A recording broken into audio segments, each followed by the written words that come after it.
My name is Caleb, and last week I made a huge mistake. The year that I turned 21, my high school closed and nobody ever talked about it.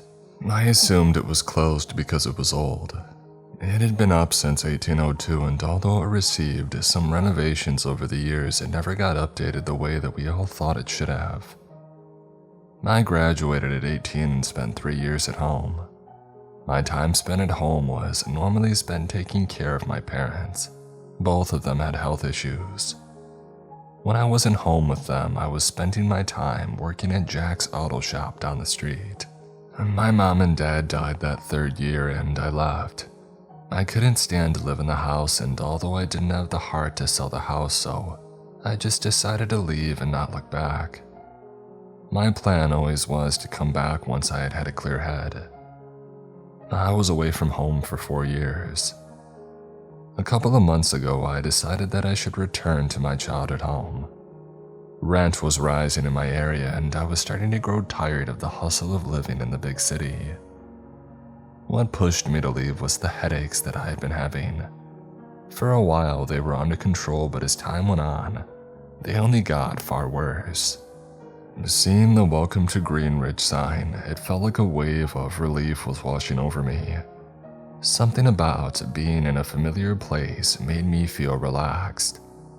Despite having not been here in years, everything was coming back to me in waves.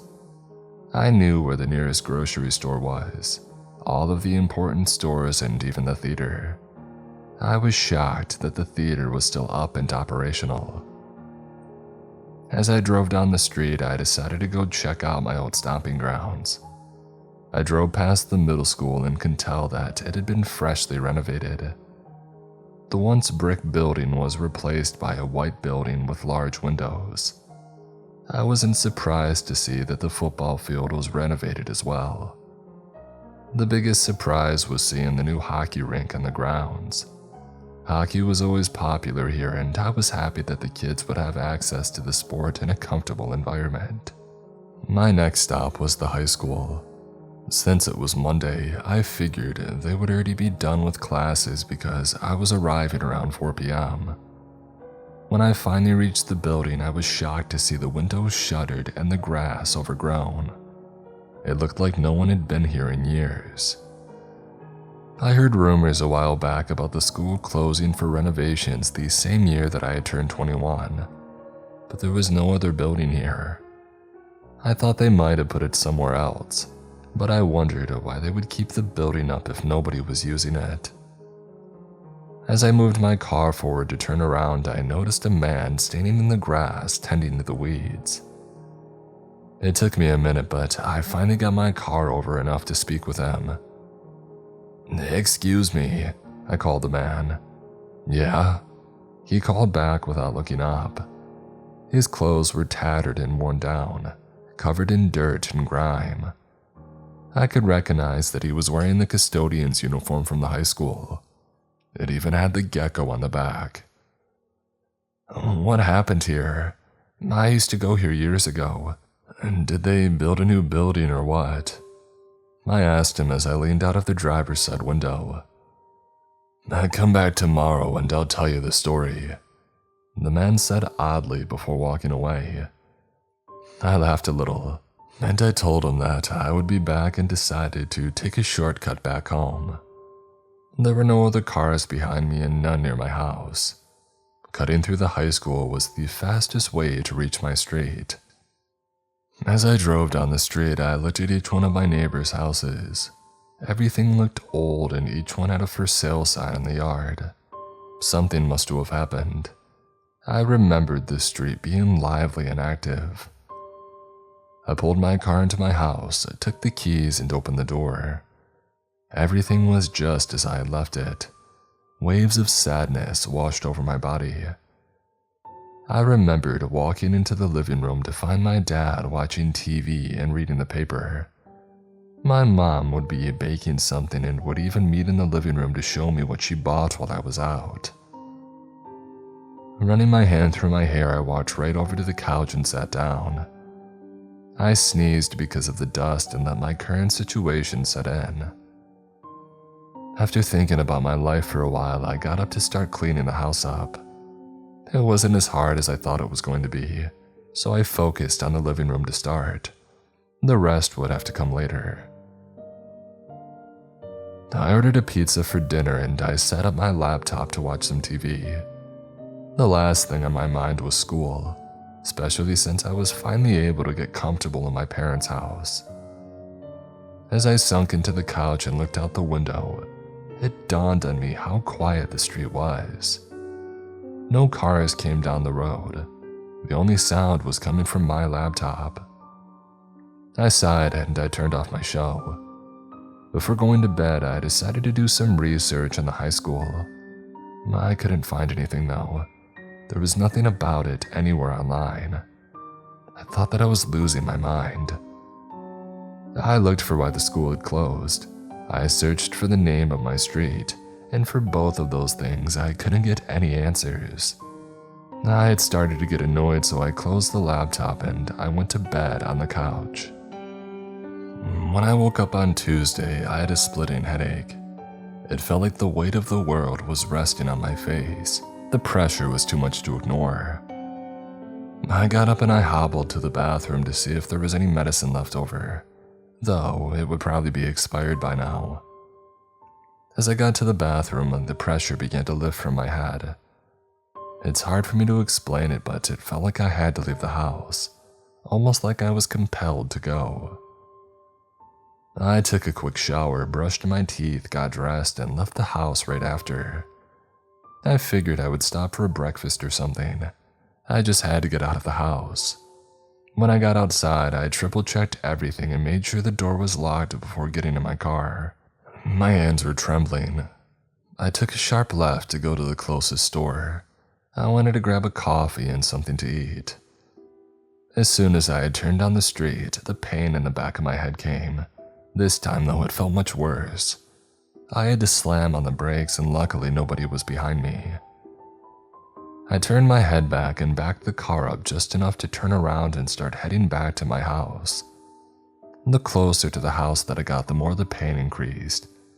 At this point, I could hardly see the road. I kept driving until I hit the turn that led to the high school. I could get to the clinic faster by cutting through. The pain in my head began to lift again as I approached the high school. Once I pulled my car over to the curb, the pain was gone completely. "You came back," a familiar voice called to me. The man was here already, tending to the same spot in the grass that he was looking after when I came yesterday. "Yeah," I said under my breath before opening my car door and stepping out to talk to the man. The weather by the school was nice and warm, much warmer than outside of my house. It felt like it was summer. I mean, I had to hear about what happened here. I laughed as I leaned on my car. "So, what can you tell me?" I tried to look it up on the internet, but I didn't find anything, I told the man. I figured that I had some time to kill before trying to figure out what to do about my head. My first thought was maybe a tumor, but that wouldn't clearly explain why the pain came and went depending on where I was at. The man stood up fully and put his weight on his rake. 4 kids were killed here a couple of years ago. 4 more before that, and 4 more before that. He waved his hand as if he was telling me a fairy tale or something, like he was telling me something that didn't sound extremely serious.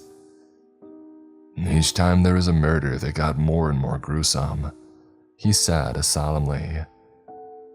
5 kids were supposed to die each time, but 1 always got away, he explained before turning to face the school.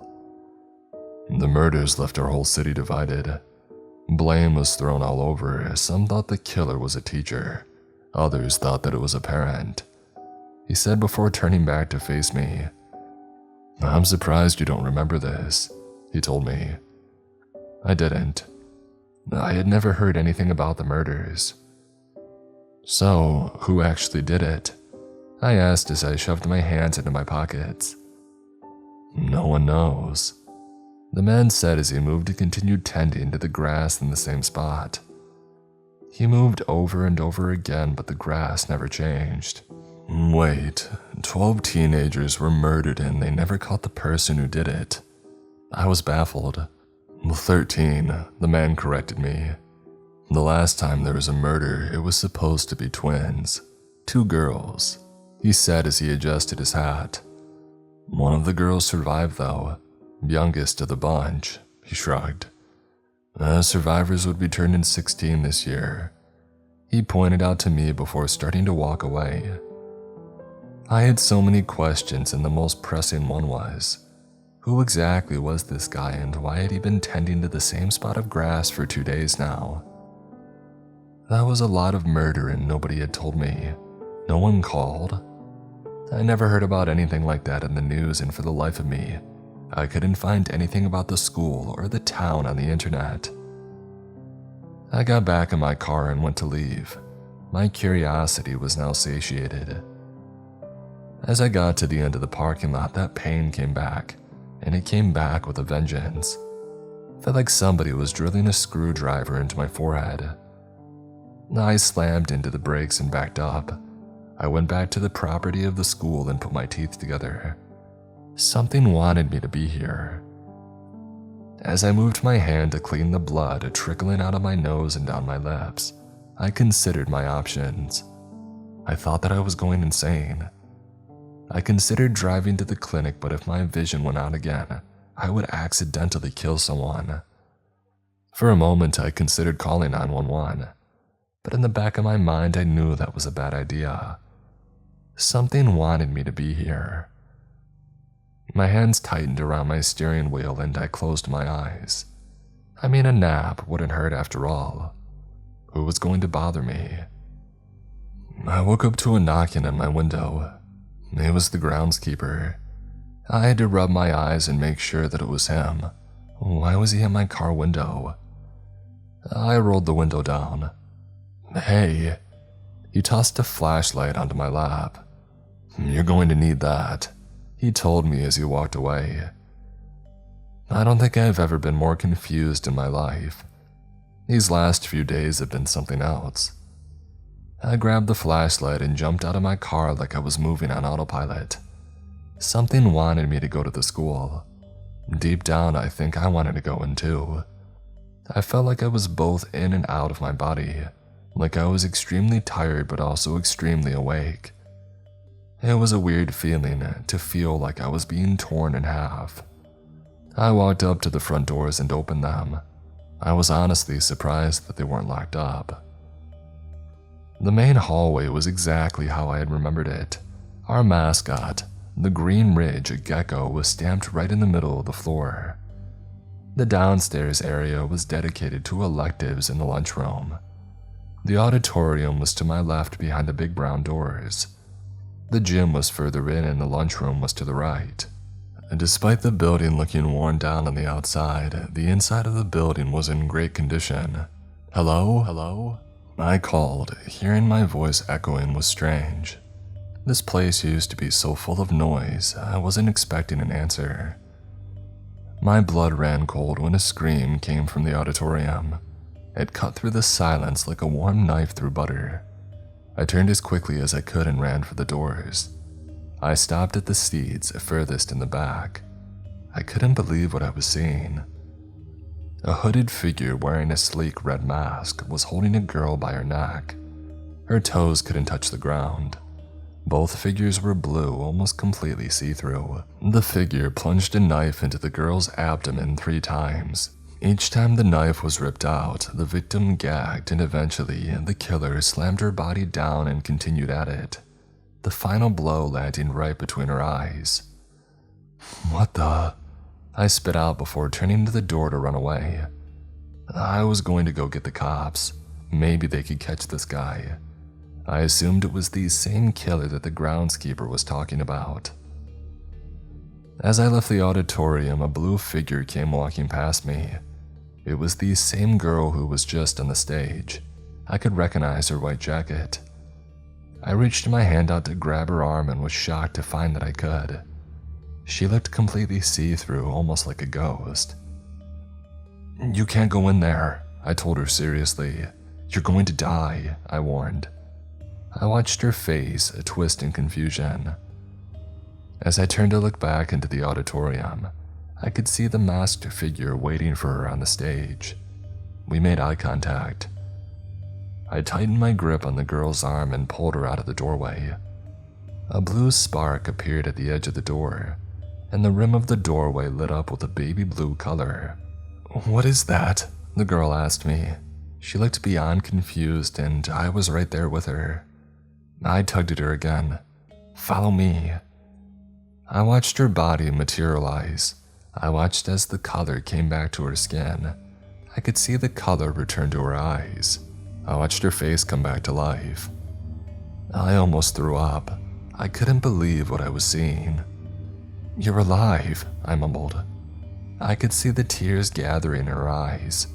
"I was stabbed," she told me. "Well, not anymore," I said with confidence. "Now we're leaving." I pointed to the front door and we started to run for it when I heard screaming catch the air behind us. In a flash, I turned around and I backed up with the girl. An axe hit the door from on top of the stairs. A man wearing a mascot head was standing on the stairs holding another axe. "Are you kidding me?" I screamed before turning to the door to open it. As my hand hit the door, an axe hit my wrist. I screamed out and watched my hand hit the floor. My world was becoming a blur. I slowly reached down to pick up my hand. Blood was pooling on the floor. "We have to run," the girl screamed at me, but I could barely focus. I felt a sharp pain in my shoulder. The world was ringing. The next thing I knew, my legs were moving. I turned my head slightly and there was a smaller axe sticking out of my shoulder. I thought that I was going to lose my arm. The girl was dragging me. Once we had hit the emergency exit, I thought that she was going to disappear. I thought that everything would disappear, but it didn't. Instead, we went running across the parking lot in the back and looped around to my truck. "The hospital," I mumbled. "I'll drive," she said before helping me into the passenger seat. The rest of what happened is all a blur. I know that we got to the hospital and I know that I was there for a while and I know that we eventually went back to my house. I was in and out of it throughout most of the process. Heck, I don't even really remember the hospital visit. My hand and arm are completely wrapped up. Both cuts were clean. The lapses in my memory are scaring the heck out of me. And this girl is still with me. She says that her name is Kira. We have a lot of talking to do. Kira and I had to lay low for a while after what had happened at the high school. My left hand was completely unusable. Luckily, they were able to reattach it to my wrist. My shoulder is still recovering, but it'll be a while until I can use my left arm. We decided to take a few days to gather our thoughts and go over what we know. Kira filled me in on what she could remember, and I shared what I could remember. Together, we were able to put some major pieces to this puzzle in place. Kira told me that she didn't fully remember being attacked in the auditorium. Most of that day was a complete blur for her. She told me that she was on the stage to help set up for a school play. Nobody else was there yet, and she had just left her science class. I asked her if she remembered the person in the mask, the one who had lifted her and killed her. My first thought was maybe this was a bully or somebody that she had bullied. She did remember the killer but told me that he felt too strong to be another student. He lifted her up with ease and held her like she was made of paper. Kira told me that she had clawed his wrist, but by the time that he had his hand around her neck, she felt like she couldn't move. She detailed how it felt to be strangled and the pain that shot through her body when he slammed her onto the stage. She had a scar on her nose where I saw the knife land. I asked her about it and she said she didn't remember how she got it. We talked on the couch for hours. I asked her if she had noticed anything weird at school that day and she told me that she didn't. What stood out to me was that she didn't remember the murders happening. At this point in our conversation, I made a note to get the names of all the victims and, if I could, these survivors too. Maybe I could pinpoint the exact date when she was murdered. "Why did you grab me?" Kira eventually asked me. She had been crying for hours, and I was surprised that she still wanted to talk. I told her that I had watched her die and I felt compelled to do something to try and help her.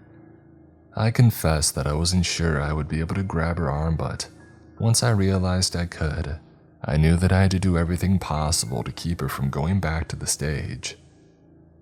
Someone commented last time about how I took Kira from death, and I couldn't agree more. Somehow I was able to reach into wherever she was and pull her out of there. Finally, I asked her about the axe-wielding man who tried to kill both of us. She told me that was the first time she had ever seen that person, and we both agreed that we didn't want to meet him again. That night, I took out an old notebook and decided to write some things down. I knew for sure that I would be going back to Greenridge High School. It was only a matter of time before the headaches returned. For the moment, I am calling the two murderers Redface and Mascot Killer. I know the names suck, but whatever. I noted that Mascot Killer was found at the top of the stairs. Kira told me that he never came downstairs to chase us. Redface never left the auditorium, so we assume that is where he'll always be found. I know it's a big stretch to say they will never leave where we've seen them, but if Redface had wanted Kira so badly, I felt like he would have come after us anyway. After taking my notes, I went to sleep. We spent the next few days staying inside and away from the windows. I had to assume that people thought that Kira was dead, so seeing her walking around would raise a lot of red flags. "You're going back." Kira snapped at me as she watched me pack up a small backpack. "Yes, I have to go back," I told her seriously as I put my flashlight under my good arm. I was wondering if I would see the groundskeeper again. In the back of my mind, I felt like he knew what was going to happen when I walked into the school. "You only have one good arm," Kira pointed out as she followed me around the house. "I know," I sighed before placing some money on the counter. "That's for food, but only order food as a last resort. We still have some leftovers." I opened the fridge to double check and make sure that there was enough food for her to heat up if she got hungry. "Let me help you," Kira pleaded with me. "No, if we're seen by anyone, they will have a lot of questions. Plus, I'm not putting you in the crosshairs of a bunch of murderers," I said seriously. I took my car keys from the table and stopped at the front door. "If I don't come back, dye your hair or something and get out of here," I told Kira before opening the front door and heading out to my car. I waited on the steps to make sure that she locked the door. The last time that I made this drive, everything was foggy. I was in a lot of pain and it felt like everything around me was only going to get worse. This time, despite feeling waves of uncertainty pouring over my body, I felt clear. I felt like for the first time in a long time, I knew exactly what I was supposed to do, at least as far as going back to school was concerned. As I pulled up to Greenridge High School, I scanned the area for the groundskeeper. I was surprised he wasn't sitting in the same spot that he always was. I parked my car and I walked up to the building. I probably should have at least taken Kira with me to be the getaway driver in case I got injured again. "Back so soon?" the groundskeeper asked me. I nearly jumped out of my skin when I heard his voice. I turned around and sure enough, there he was, holding his rake and wearing the same clothes that he was wearing the last time that I saw him. "Are you trying to give me a heart attack?" I gasped. I didn't hear him coming up behind me. He only laughed and walked back to the grass to continue working. I watched him for a second before moving my flashlight to try and open the door. I eventually got it, but I really should have taken Kira with me. Walking back into the school was like walking through a thick fog. It felt like I had to force myself through the doorway. I turned my head to see if the axe mark was still in the door, and sure enough it was. My blood was still on the floor too. I was attacked in here. This time my head felt incredibly clear in the building though. It was a weird feeling to know exactly where I needed to be. I was not going to go to the second floor with one hand, so I decided to continue on the first floor. I had my choice of the lunchroom or the gym, and I went with the gym. As I walked towards it, I took a second to look around me. There was no sign of mascot killer or red face. The gym was down a hallway like the lunchroom. The locker rooms were divided by the office for the coach. As I walked down the hallway, I heard rustling coming from the girls' locker room. Eventually, that rustling turned into screaming. At first, I didn't want to open the door though. When the second scream interrupted the silence, I ripped the door open. The locker room was an absolute mess. Blood painted the walls, but it was very old. "Get away from me!" I heard a girl scream. I ran through the room before finding the girl, and I couldn't believe my eyes. The girl was wearing a gym uniform. Unlike Kira, her outline was green. She was still see-through though. The man standing behind her looked like a giant in comparison. He was wearing the school's hockey uniform and a hockey mask. I reached out to see if I could reach the girl before she was murdered. She ran backward though, placed her foot on the wall and boosted herself up to the window. I watched her climb out. She wasn't killed. I didn't have too much time to think about it because the killer turned his attention to me. He was see-through for a second. I watched as his skin slowly appeared. In a matter of seconds, he was becoming whole. I turned as quickly as possible, nearly tripping on clothes, and ran back down the hallway as fast as I could. I was running away from the gym and this killer was following me. I heard his hockey stick hit the wall when he tried to swing it at my back. The moment that I was out of the hallway, the killer stopped following me. He was just standing there right at the end, watching me. He wasn't as big as I thought he was, and he was probably about 6'4" or 6'5", but not ginormous. He did have massive shoulders though, and his clothing was caked in dry blood. As he stood there watching me, I couldn't help but wonder, who did he kill? It looked like he was guarding the hallway, so I decided to back up and head to the lunchroom instead. I clenched the flashlight tightly, fully expecting somebody to come running at me the moment that I opened the lunchroom doors. I had to push on these doors hard. Something was blocking them from the other side. I was eventually able to get one of the doors open with my good shoulder. I could hear the table scraping the floor as I pushed the door open. The room was an absolute disaster. Somebody was clearly trying to barricade the door shut. The tables were set up in a way to keep the doors pinned. From across from where I was standing, I could see the same setup on the other side of the room. As I walked further into the lunchroom, I called, "Is anybody in here? I'm not here to hurt you." I stopped walking for a second to wait for an answer. When I didn't get one, I continued to explore the room. I almost gave up before I noticed one of the tables that was still right side up had a book sitting on it. I walked over and put my flashlight in my mouth and brought the book closer to me. It was a school yearbook, but something was wrong with it. It was a white book with our mascot on it. Nothing about it looked special, and there was no year. I was going to look through it, but I heard the door creak open behind me. I forgot to put the tables back where I had found them. I quickly put the book in my backpack and took the flashlight in my good hand. The moment that I got light in the door, something slammed into my leg with enough force to bring me to my knees. I looked down. Large glass shards were sticking out of my skin. I looked up to see where the attack came from, and that's when I saw her. She was wearing a long white coat and large circular glasses that I hadn't seen anybody wearing in a long time. She had a tall glass in her hand. She must have thrown one at me.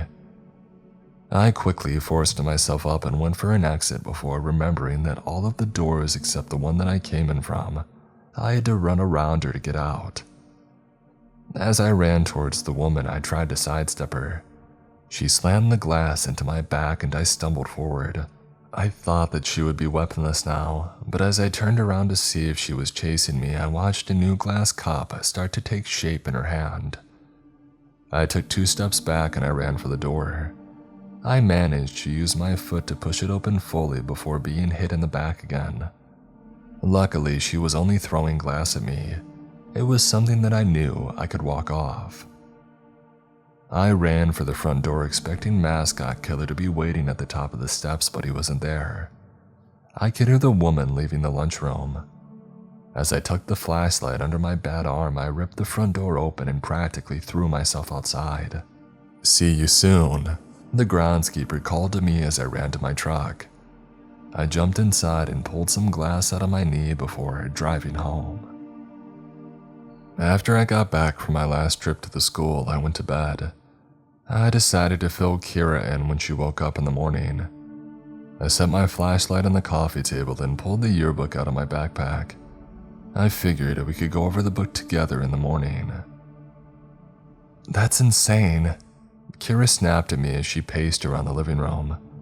"I know it sounds crazy, but she climbed out of the window and got away," I told Kira as I watched her dart around the living room. "If she got away, why was she still glowing?" Kira asked me. She had a good point and I didn't have an answer for her. "I honestly don't know," I said as I sat on the couch. "And who was in the lunchroom? Do you think someone else is looking around the school?" Kira asked me as she sat in the recliner for a second before getting up to pace again. "I have no idea," I mumbled. "Well, we need to get an idea," Kira snapped at me. I didn't have enough energy to yell at her. I knew why she was getting so worked up about all of this. Headaches might have been drawing me to the school, but she died there and we still didn't know who killed her and why. "Well, we can look at the yearbook," I suggested to her. "We have to go back to the school and see if somebody is there looking around," Kira said. I shook my head no. "We have clues now, okay? Let's check out this yearbook," I said again, this time using my good arm to flip the book open. When I saw what was inside, my heart sank. The first few pages were empty. I flipped through the book faster. Every single page was empty. In a fit of rage, I slammed the book shut and tossed it across the room. I got hit with glass for no reason and we were back to square one. We had nothing. Kira flinched back as she watched the book hit the floor. "Sorry," I said seriously. "I wasn't trying to scare her." "It's okay," Kira whispered as she sat on the chair. I could see it on her face. She was feeling hopeless. There was nothing that I could do to assure her that we would find anything. "Tomorrow, we will go back and get answers. Come heck or high water, but we have to be prepared first," I told Kira as I got off the couch. Gear, food, water, and a weapon are a must. I trailed on as I walked to my bedroom. I grabbed an extra backpack and brought it out to Kira. "We're gonna get answers," I said seriously as I handed her the bag. Kira took it inside. "What do you want me to do?" "Fill up the water bottles in the kitchen. I'm gonna head to the store," I told her as I grabbed my car keys and left. The moment that I started driving away from the house, my headache started coming back. It wasn't as strong as all the other ones, and it was something that I could push through to make sure that I got what we needed. I couldn't go too far because the further that I went, the worse that the headache became. I had to settle for going to the corner store. I got us more water, some food, and each one of us a special drink. I got myself a soda and Kira an apple juice, because she had killed 3 bottles of juice already. I made sure to grab food that would last, and snacks because I knew that we could eat them quickly. The challenge was finding anything that we could use that might make a decent weapon. I didn't end up finding anything, and we were going to have to use what I had in the house. Finally, I bought some gum and scratch-off tickets. I used the last of my cash to buy a small flashlight for Kira. It wasn't anything amazing, but at least she would have one if she needed it. I packed up the car and I started to head home. Once again, the closer that I got to my house, the more that the headache began to lift. I was starting to wonder what force was drawing me back to the school, and what it wanted with me in the first place. "You got some juice?" Kira asked as she went to grab the bottle. I laughed and held it away from her. "I did, but you have to put it in your bag," I said seriously as I handed her the bottle. "Are you expecting us to be inside for a long time?" Kira asked me while she was helping me pack the backpacks. "If we get stuck, we need to make sure that we have supplies." When I was in the lunchroom, I noticed that somebody had barricaded the doors. If I had to guess, they spent the night, or at least were using the room as a base of sorts.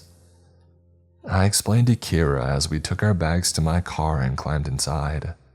"Before we go in, I have to check something out with the groundskeeper," I told her as we drove to Greenridge High School. "The school doesn't have one," Kira said, confused. "When I was in school we did, but this guy is different, I think. He tends the same plot of grass for hours," I said as we pulled into the school. I wanted to jump out and check the grass right away, but he was standing on it. He was working the same way that he was the last time that I saw him. At least I knew where he was this time. I parked the car and froze. There was another car sitting in the parking lot. "Someone else is here," I told Kira as I hopped out of the car. From where we were standing, I could tell that the car was empty.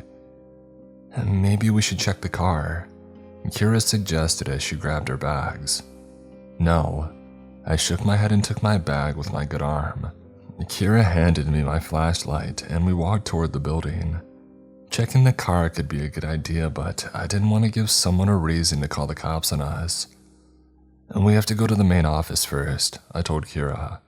I wasn't going to leave any room for discussion. The main office could have many useful things. I was hoping for an employee log, keys, or anything of importance. As we walked through the first floor, I told Kira to stay away from the hallway that leads to the gym. We also kept an eye out for the woman who was throwing glass at me. I was sure that she must be able to walk around the halls freely, if she was in the lunchroom. "What if there's a killer in there?" Kira asked as we finally reached the main office. We were fortunate that everything we needed so far was on the first floor. To get to the main office, we had to continue down the front hallway, towards the elective rooms. "Well, we run," I whispered to Kira. I gave her my flashlight and we went to open the office door, and surprisingly, it actually opened for us. Kira screamed at the top of her lungs. A voice from the door snapped, "Be quiet." The door opened fully and a woman looked out at us and moved the door to let us in. Kira quickly moved into the main office and I followed after her. The blonde woman locked the door before turning to us. She was pointing a kitchen knife at me. "Who are you and why are you here?" the woman asked me. "Caleb, my name is Caleb and this is Kira. Who are you?" I asked the woman as I kept my good hand up. "Cassandra," she said as she reached out to tap each of us. I was confused for a moment, but she must have been making sure that we were real. "I wasn't expecting anybody else to be here." Cassandra told me once she was done with her inspection. "Neither were we," I told her honestly. "Were you the one who left the blank yearbook in the lunchroom?" I asked her as I started moving around the office. I was looking for student records, keys, or anything that we could use to help us finally get answers. "Yes, I couldn't figure out what to do with it and I had to get going," Cassandra told me as she watched me look around. There was nothing of note in the first area of the office. I couldn't find any records. It was like the whole place had been cleaned out. "Why is this place empty?" I questioned Cassandra. I was hoping she would tell me that we had arrived as she was cleaning the place out. I was wondering the same thing. "I haven't checked the principal's office yet," Cassandra told me as she motioned to the only other door in this room. "Why the heck did you bring a kid here?" Cassandra asked me. "Well, I found her here," I explained to Cassandra as I tested the door to the principal's office. "He saved my life," Kira corrected. "She was a spirit, I think," I told Cassandra as I opened the door. I was expecting her to be surprised. I thought she would laugh at me or think that I was joking. Green, blue, red, or orange? Cassandra asked me as she and Kira followed me into the office. She was bluish, I guess. Why? As I asked Cassandra, I went right over to the desk in the room and opened every drawer. Eventually, I found a set of keys. And because I was wondering if you figured out what the colors were for, Cassandra sighed. I looked up at both of them and smiled. I finally found something useful, I said as I put the key ring on the desk. That's a lot of keys, Kira said as she walked over to examine the key ring. One of those has to be a skeleton key, Cassandra told us as she went through the filing cabinets. I could hear her swearing and slamming things shut. What? Kira asked her. Every file is empty. Cassandra snapped as she slid her hands through her hair. I could tell that we were both thinking the same thing. Someone had to have been here before us. The only other person that I've seen here has been the groundskeeper. I haven't seen him enter the building, but maybe he came in here to clean the place out. Once we had finished looking around the room, Cassandra put the empty files on the desk. Lucky for us, they were still labeled. I went through each of the names on the empty files. Ava Miller, Liam Cooper, Mason Kent, Harper Scott, Grace Thompson, and Lucas Reed. There weren't enough files for all of the murdered teenagers and the ones who went away, but this was a good place to start. I took the folders into my backpack and looked up at Cassandra. Why are you here? I asked her seriously. For all I knew, she could be hiding her crimes. My brother died here and my sister Hannah got away. I was away from school when I got the phone call. By the time that I got here, my family's house was packed up and most of the furniture was already gone. Cassandra closed her eyes tightly. My sister left me a note in my old bedroom. It said that she had run away, but she didn't leave an address or any indication as to where she would be going. I've been looking for her for months, Cassandra said as she opened her eyes to look at me and Kira. I had a lot of questions that I wanted to ask, but before I could, we heard screaming coming from the hallway. We ran around the girls to get to the office door. What are you doing? Cassandra snapped as she followed me. I can help them, I snapped back. You only have one arm, Kira tried to remind me. I let my head hang out of the doorway for a second. The commotion was coming from closer to the art rooms. I slowly left the office and walked down the hallway. I was trying to keep my boots as quiet as possible.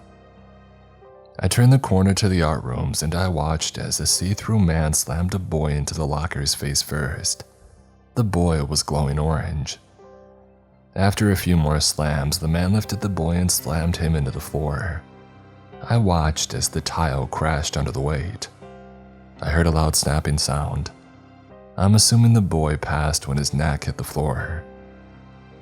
I waited for a second to see if there was anything that I could do.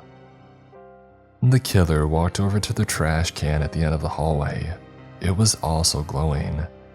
This was the first time that an object was glowing. The yellow glow from the trash can illuminated the killer just enough for me to see his coaching jacket. Most of the back of the jacket was ripped apart. It looked like a cat or something had clawed massive slash marks into it. I watched as he slowly pulled a girl from the trash can. She coughed and spit blood all over him. She looked different too. Her glow was red, and despite everything being see-through, she was the most clear to me. She screamed at him, hit him in the face, and she was fighting back, but it didn't matter. Using her leg, he slammed her from locker to locker like she was weighing nothing. I couldn't watch him kill her. It was hard enough to listen to it. Once he was done, I turned my head to look back down the hallway. The images were fading away. Last time this happened, I was able to intercept Kira before she was murdered in the auditorium. I waited until the killer faded completely before rushing down the hallway. As I ran down the hallway to see if I could interfere with the trash can, Kira spoke from behind me. What are you doing? I'm gonna save 2 more people, I hissed to Kira. You and Cassandra pick a spot to hide or get ready to help me, I instructed. I filled them in on what I knew, and both of the girls hid around a corner. All three of us waited. The moment that I heard the girl's voice, I looked up. She wasn't coming from upstairs. Instead, she was coming out of the girls' bathroom behind me. Her face was already cut up, and she was clearly upset about something. I quickly turned around and ran over to her. I put my arm out to grab her. Unlike Kira, I couldn't grab her right away. There was a force pushing me back, but I didn't care. No one deserved to die the way that she did. I just kept pushing. "Listen!" I screamed at the girl. She couldn't hear me. I was assuming she was attacked before the boy. She had already been put into the trash can before the boy was attacked, and we were running out of time. "You're going to die!" Cassandra screamed from the end of the hallway. The girl looked up confused. She heard Cassandra, but she couldn't hear me. I had no time to think about why. I reached forward and took her by the arm, ripping her out of wherever she was proved to be a challenge. I was fighting with something, and there was another force that wanted her. Once I got her out and watched the color return to her skin, her school jacket had blood all over the front of it. I moved to get her down the hallway and to Cassandra. "Once I get the boy, we're going to have to run for it," I said. Cassandra took the girl and watched me go back down the hallway. The boy was coming out of one of the art rooms, but something was wrong. The killer was already here. I could see him at the end of the hallway. "Run!" Kira snapped as we watched the killer start running down the hallway. I ran over to the boy and grabbed him by his collar. I tried to spin us around to get out. I could feel his hands wrap around my wrist as we fell and squirmed on the floor. I quickly brought him to his feet. Like the girl, he was clearly confused about what had just happened to him. "Run!" Kira screeched. I turned my head and pushed the boy backward, his back hitting the locker. I could see Kira running down the hallway. I watched as she took him by the hand and we started running. "Crap!" Cassandra snapped as we turned the corner. I screamed loudly and almost fell to my knees. Something hit my back. I tried to reach back and pull it out while we were running. Once I finally got it, I was looking at glass. "The scientist is here!" I screamed at the group. Something felt different about this chase. Something felt more visceral. "Watch out!" Cassandra screamed as a baseball smacked Kira. It hit her in the side with enough force to knock her over. The boy stopped running to help her up. Kira spit blood out all over the floor. I stopped running to see where the attack came from. There was a guy holding a baseball bat standing at the back door. His eyes were bright red and his baseball bat was glowing yellow. "You have got to be kidding me!" I screamed as we all ran for the front door. This time, I was going to be ready for the mascot killer. "Watch the stairs!" I screamed at Cassandra. She moved just in time to have a hatchet miss her arm. I could hear the man laughing from the stairs. Cassandra ripped the doors open and we all ran out. I could hear my heart beating in my head. The adrenaline was almost too much for me to handle. Feeling the fresh air in my face as a nice reminder that we got out of the school, but I was extremely confused to see that the sun was up. "Get to my car," I screamed at Kira. "What about you?" Kira called back to me as they continued running across the parking lot. I made a note to park closer to the building next time. "There's something that I have to do," I screamed back as I ran over to where the groundskeeper was tending the dirt. I ran over to the dirt and dug my good hand into it. I was trying to move as fast as possible. I could hear Kira screaming behind me, but I couldn't make out what she was saying. As I dug through the dirt, I could hear something running next to me. I looked up and saw the groundskeeper coming. His face was twisted and distorted. His eyes were sunken in and he was running like an animal. I was digging as fast as I could and eventually I found something. I ripped it out of the dirt and got up and I was holding a hot pink diary. As I turned to run away, something slammed into my leg. This time I could feel blood trickling down my pants and into my boot. I looked down to see a gardening tool sticking out of my skin. I clenched the book and screamed. I was sure that he was going to kill me. I watched his jaw crack and pop as he closed in. I closed my eyes and heard my car screech. I looked up to see Kira behind the wheel. The boy was holding my flashlight like a weapon, shining it at the man. The light hit him and made him screech. I watched as he ran away, going behind the school. I felt a hand grab my arm and I was sure that it was another killer, but no, it was Cassandra. She pulled me to my feet and got me in her car.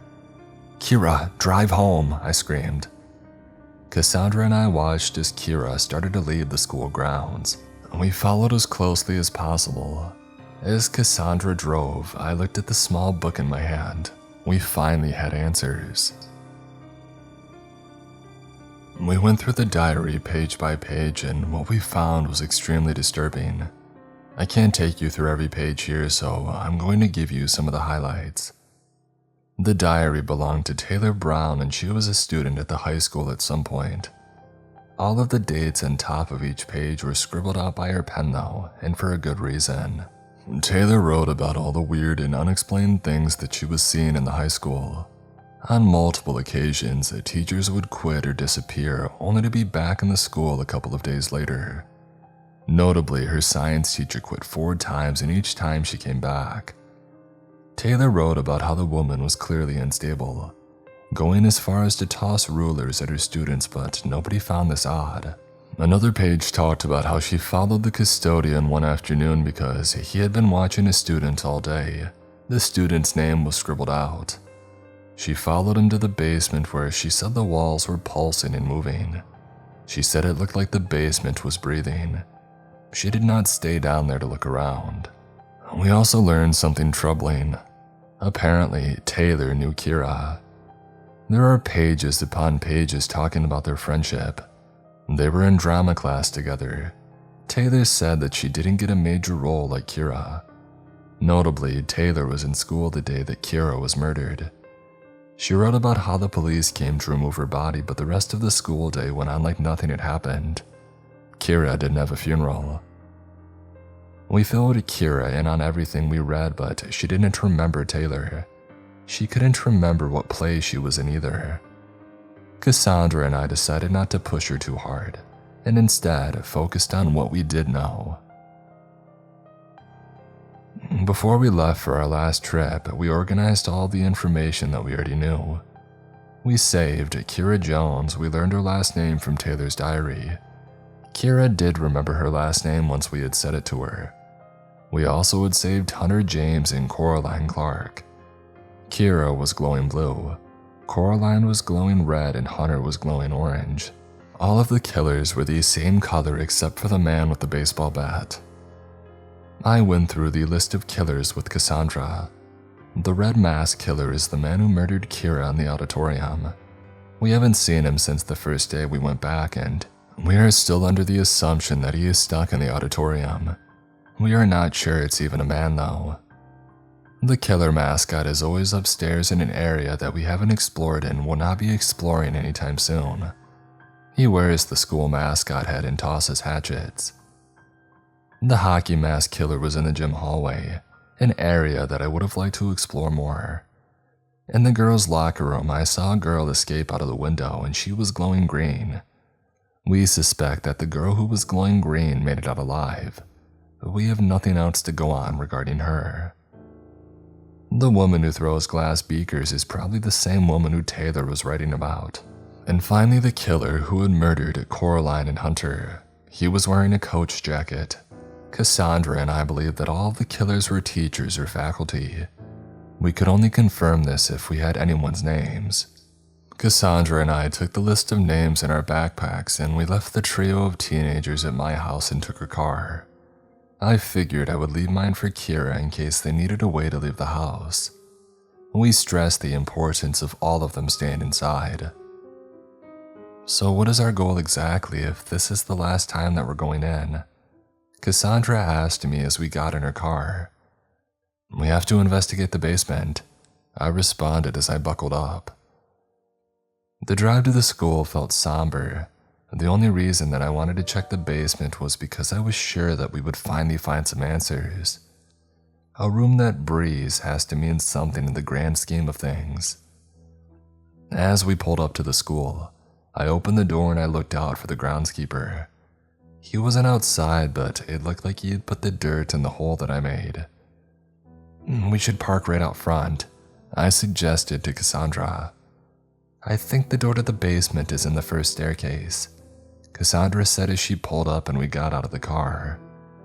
I was armed with my flashlight while Cassandra had a flashlight and a crowbar. Walking into the high school for the last time felt different. I waited by the door for a second to make sure that we weren't going to be jumped. Do you think the school gets angry when we remove a spirit? Cassandra asked me as we moved through the hallways. Well, it would make sense.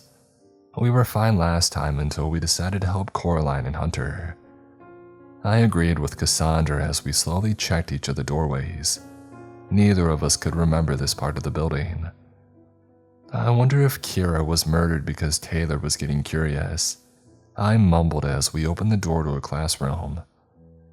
It is weird that school went on that day like nothing happened, Cassandra said as she tried to step into a classroom. I watched her face hit a barrier. Cassandra took 2 steps back and grabbed her nose with her free hand. What the? I asked. I walked over to the classroom and put my foot out. My boot hit an invisible wall. We couldn't enter this classroom or any of the other classrooms that we tried. We both thought that it was weird but decided to keep looking for the staircase. I don't think the groundskeeper is evil, I sighed to Cassandra. He tried to kill you, she pointed out. When we found the staircase, I entered first. I knew that we had to go down, but I tried to use the stairs to go up and find another invisible barrier. I made a note of it and turned around to go downstairs. He was helpful before I messed with his dirt, I told Cassandra. She opened her mouth to respond to me but quickly shut it when we heard whistling coming from the next floor down. I readied my flashlight, fully prepared to hit a killer over the head with it. I had its name all figured out. I was going to call it the Whistler. When we turned the corner, we were both surprised to see an old man standing over a mop bucket. He was cleaning the floor. Hello? Cassandra called out to him. I could see her gripping the crowbar harder. The man put the mop back into the bucket and smiled at Cassandra. A spirit medium and a spirit walker come to see the heart of the school. He asked us as he added more soap to the bucket. What? Cassandra asked. The heart. Like when we open this door, a heart will be inside, I asked. He only laughed at us. Inside you'll find the place where it all started. You'll know what to do when you get there.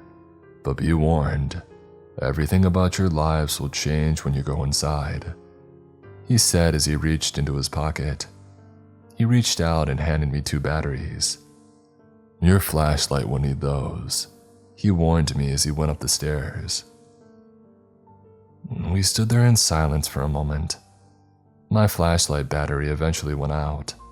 I was pretty surprised and grateful to the man for giving me a new set. Are you sure we should go in there?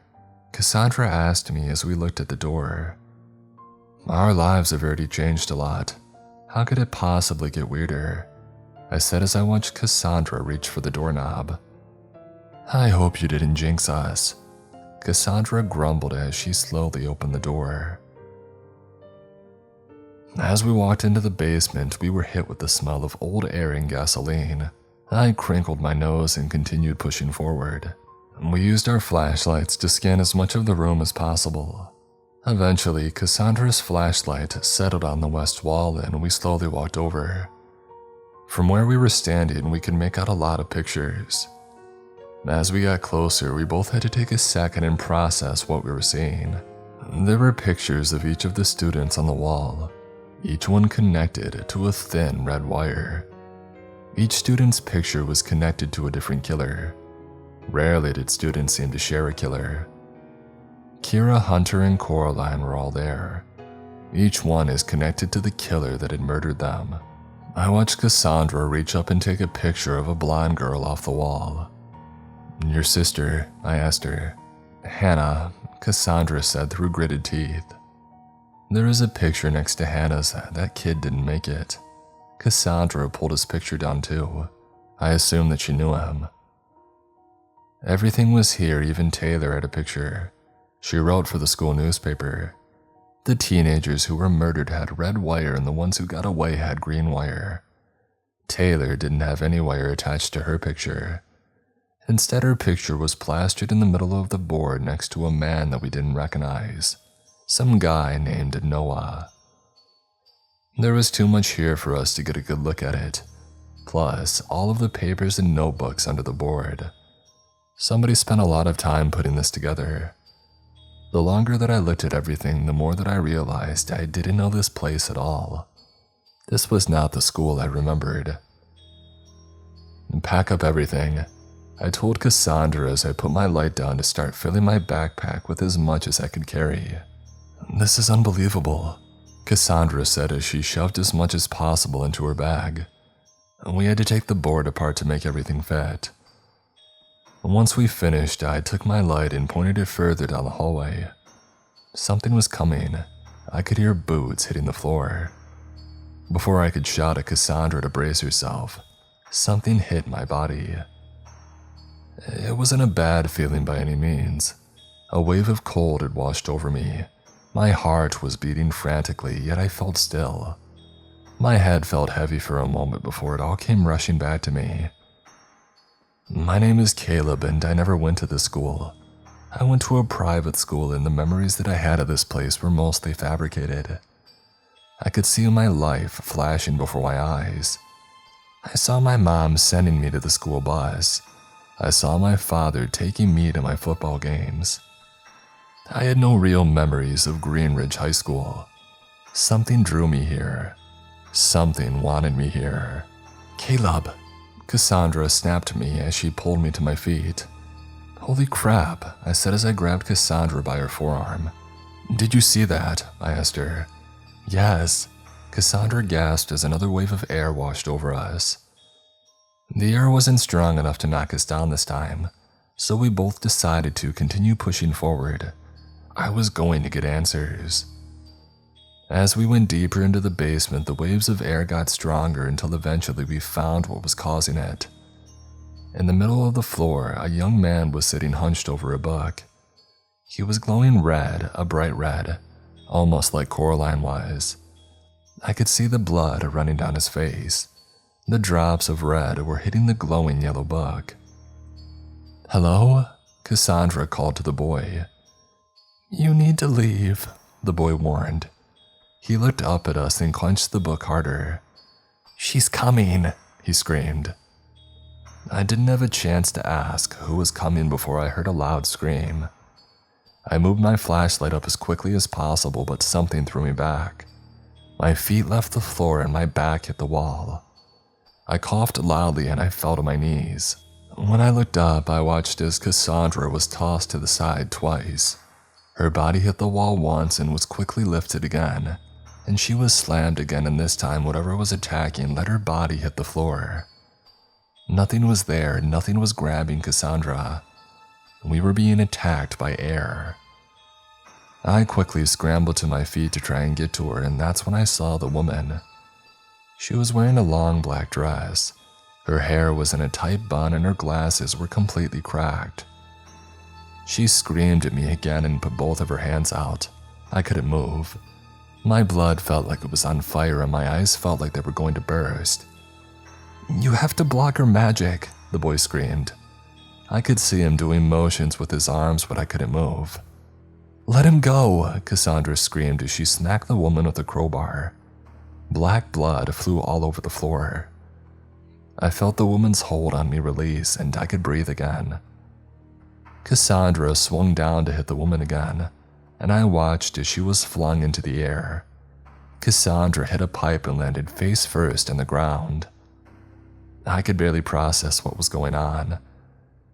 Behind the woman, I could see the boy doing arm motions, so I copied one. I crossed my arms when she reached out to me. I could feel her energy trying to hit me, but nothing was happening. I was sliding back though. The pain coursing through my bad arm was too intense, but I knew putting it down was going to be a death sentence. I couldn't keep this up for much longer. "Cassandra, you have to get up," I screamed at her. I could hear my arm breaking. I screamed in pain as my back finally hit a wall. I should have left instructions to the trio in case we died. "Die," Cassandra screeched as she slammed the crowbar into the back of the woman's head. Her body crumpled forward and black blood hit the floor. "We have to go," Cassandra coughed out. Her nose was broken and she had blood all over her lips. "The boy," I hissed. "Kid?" Cassandra called into the darkness. "As long as she lives, I can't leave," the boy said to us from somewhere. He was no longer sitting in the middle of the floor. "We killed her," I insisted. Cassandra slammed a crowbar through the back of her head. "Nobody could live from that." "Oh, she'll get back up. Just take the book and go," the boy said. Cassandra reached down and lifted the yellow book from the floor. I felt sick to my stomach and we couldn't just leave him here. But I also knew we were not going to defeat that woman a second time. Once we left the basement and started heading upstairs, we could tell that something had changed within the school. All the lights were on and the power was back. It felt nice to turn off my flashlight. I wondered what we did. We didn't save the boy and apparently we didn't kill that woman. As we walked back into the main hallway, we were both shocked to see the janitor cleaning the floor. "Be safe out there," he said to us as we walked by him. "Thank you," I told him sincerely. "Do you think we won?" Cassandra asked me as she leaned back in her seat. "No, it feels like we took the band-aid off of a much larger problem. But we saved 3 people and finally have what we need to get answers," I told Cassandra. She laughed and I laughed with her because we both knew that we could be sorting through all of those papers for weeks.